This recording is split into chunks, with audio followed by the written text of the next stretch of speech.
দেখুন, এই পশ্চিমবঙ্গে যারা কিশোর বয়সের ছেলে মেয়ে আছে অনেকেই মানসিক অবসাদ, মানসিক সমস্যায় ভুগছে, বা আমারাও দেখছেন যে ছেলে মানসিক দিক দিয়ে টানতে পারছে না। কেন হয় না? আমার এগেইন ইউটিউব চ্যানেল বিপ্লব পাল 2000-এ গেলে বাচ্চাদের মানসিক অবসাদ, কেন তারা ডিপ্রেশনে ভোগে ইত্যাদি পায় অনেকগুলো ভিডিও আছে। শুধু ইউটিউবের সার্চ বাটনে গিয়ে আপনি যে প্রশ্নটা আমাকে করেন না করে ইউটিউবের ওই সার্চ বাটনে গিয়ে, মানে আমার চ্যানেলে গিয়ে সার্চ বাটনে গিয়ে কোশ্চেন করলেই, বা যদি ইউটিউবে গিয়েও আপনি সার্চ করেন যে বিপ্লব পালের কোন ভিডিওতে এইটা নিয়ে ডিসকাশন করা আছে, আপনাকে বাচ্চাদের মানসিক সমস্যা হ্যান করে দেবে। আমি বরাবর দুটো জিনিসের কথা বলেছি। এক হচ্ছে যে যারা বাচ্চাদের মধ্যে 1-2 ঘন্টা খেলাধুলা করে না, তারা মেন্টাল ডিপ্রেশনে আজকে না হলে কালকে যাবেই। খেলা 1-2 ঘন্টার খেলা, 8 ঘন্টার ঘুম আর ঠিকঠাক খাদ্যাভ্যাস এদের যাদের নেই, আজ না হলে কাল কোনো না কোনো দিন তাদের শারীরিক সমস্যা হবে, মানসিক সমস্যা হবে। You can stop it. আপনি 1000টা কাউন্সিলারের কাছে যান, 1000টা ডাক্তারের কাছে যান, কিচ্ছু হবে না। কারণ আপনি বেসিক সায়েন্সটাই তো বোঝেননি। বেসিক সায়েন্সটা বুঝুন বাচ্চাদের।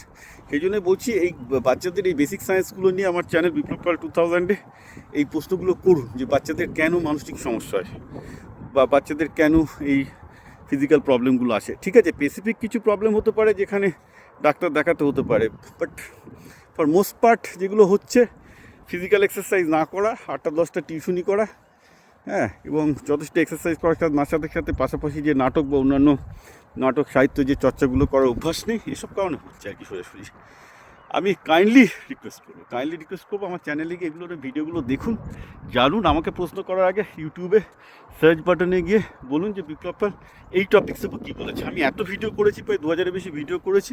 যদি বলেন যে বিপ্লব পাল এই টপিকের ওপর কী বলেছে, সেই ভিডিওটা ইউটিউবে গিয়ে সার্চ করতে হবে। ইউটিউবে সার্চ করুন, কারণ ইউটিউবে এখন ট্রান্সক্রিপশন ক্যাপাবিলিটি সাংঘাতিক। ওরা সব কিছু ট্রান্সক্রিপশন থেকে বলে দেয় যে বিপ্লব পাল এই ভিডিওতে সেটা বলেছে, আপনি তারপর ভিডিওটা দেখে নিন।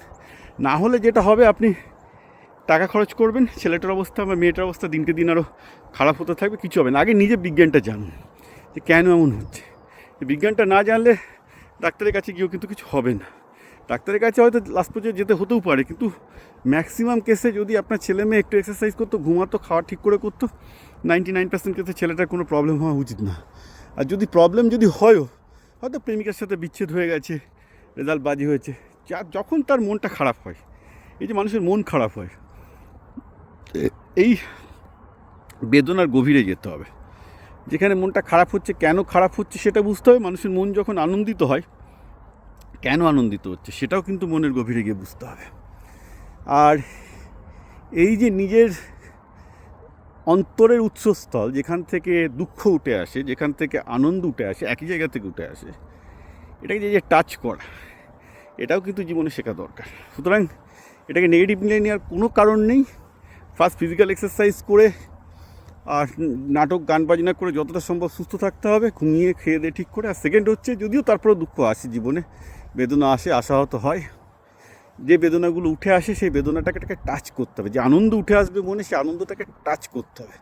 আমাদের সমস্যা হচ্ছে কি, আমরা চেপে দেওয়ার চেষ্টা করি। এই যে আপনি কি ভাবছেন যে আপনার ছেলে মেয়ে এত কষ্ট পাচ্ছে বসন্তকালে, চলো একটা কাউন্সিলারের কাছে গিয়ে ওষুধ দিয়ে হোক বা এই করে চেপে দিই না। বাচ্চা যে ওদের যে আপ অ্যান্ড ডাউন হচ্ছে, ওগুলো চাপার চেষ্টা করবেন না। Let them feel it, let them go up and down with it. ওদেরকে বুঝতে দিন, ওদেরকে গভীরে গিয়ে বুঝতে দিন।